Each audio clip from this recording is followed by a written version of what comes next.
I sometimes wake up and wonder how I got to West Point. Is this a dream, or did it really happen? There's an old saying back in Maine. You can't get there from here. You have to go someplace else first.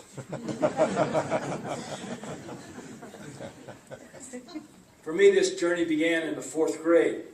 Near the end of World War II, my father went into the Navy as a chaplain and was transferred over to the Marine Corps.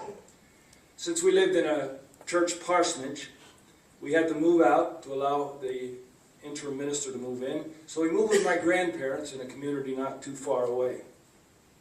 One Saturday afternoon, Mother called me in to take a bath and put on my pajamas.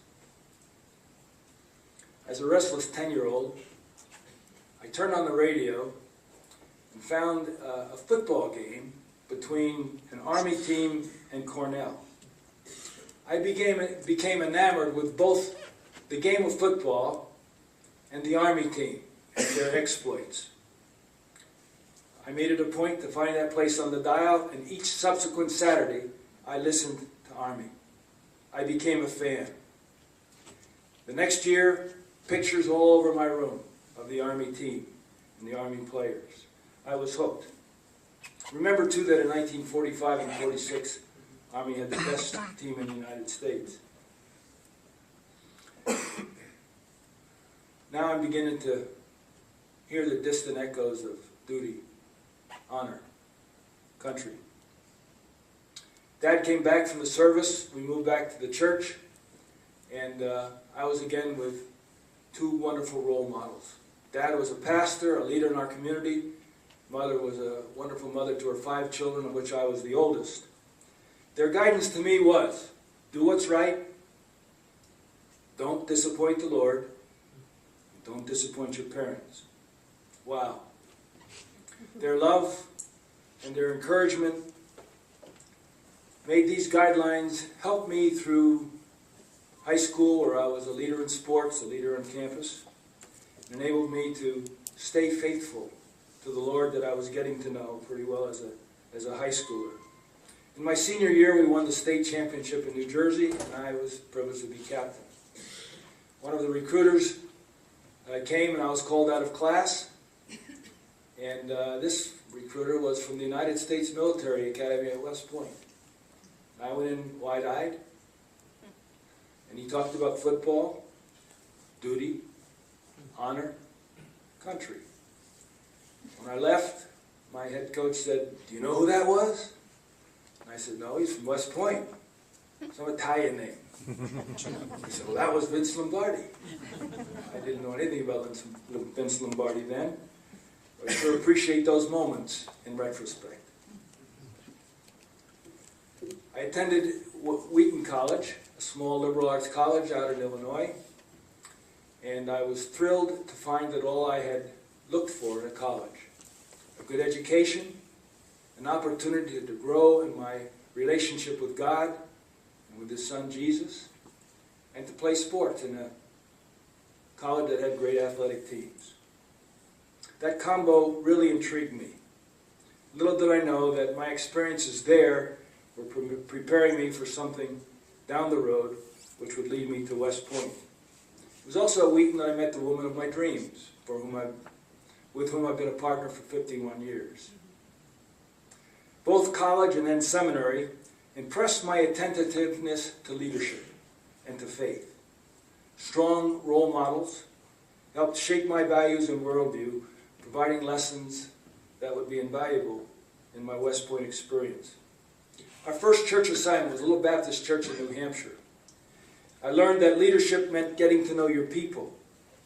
And so we entertained them in our home, and I visited them in the workplace. I learned to spend quality time with the church leaders, whether it was meeting them for coffee or helping a farmer milk the cows when he was sick. It was there I played quarterback for New Hampshire's only semi-pro football team on Saturday night. And that experience took me out of the stereotypical role of a Baptist minister. It opened huge opportunities for ministry. After 4 years, we moved from this poverty pocket to an elite Boston suburb. 5 years there, then back to the seminary as the dean of students. But all the time, having the opportunity to work with young people, to create a desire for God, and to instill leadership in their early years. Does it get any better than this? No. Unless you get a call from West Point asking if you might be interested in coming as a chaplain. It would be a civilian position, an assistant chaplain working under the head chaplain at West Point. Here was an awesome opportunity. I was strong. I wanted to serve God. I'd only had 2 years of ROTC. That was my whole military experience. But I was ready for the challenge.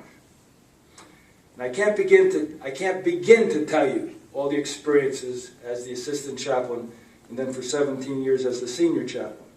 But my purpose tonight is to examine with you how West Point inspires, educates, and trains young men and women to be leaders of character. And I hope that in this exploration you too will be inspired to deepen your faith and to increase your influence in the world. Listen to the mission statement of the United States Military Academy: to educate, train, and inspire the Corps of Cadets so that each graduate is a commissioned leader of character, committed to the values of duty, honor, country, and prepared for a career of professional excellence and service to the nation as an officer in the United States Army.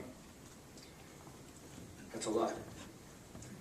In 1962, General Douglas MacArthur, now an old man, came shuffled to West Point to receive the Thayer Award, a very prestigious award, and to address the Corps of Cadets in recognition of his award. In his reception speech, MacArthur gave the Corps of Cadets and West Point a treasure far greater than the medal that he received. Imagine 4,000 cadets in this huge mess hall, first bored or curious as to what the old general would have to say, and then in hushed silence, and finally in awe at his remarks. Here are a few excerpts from his speech. Duty, honor, country. These three hallowed words reverently dictate what you ought to be, what you want to be, what you will be. They are your rallying points to build courage when courage seems to fail, to regain faith when there seems to be little cause for faith, to create hope when hope seems forlorn. Unhappily, I possess neither the eloquence of diction, that poetry of imagination, nor that brilliance of metaphor to tell you all that they mean. But these are some of the things they are. They build your basic character. They mold you for the future role of custodians of the nation's defense.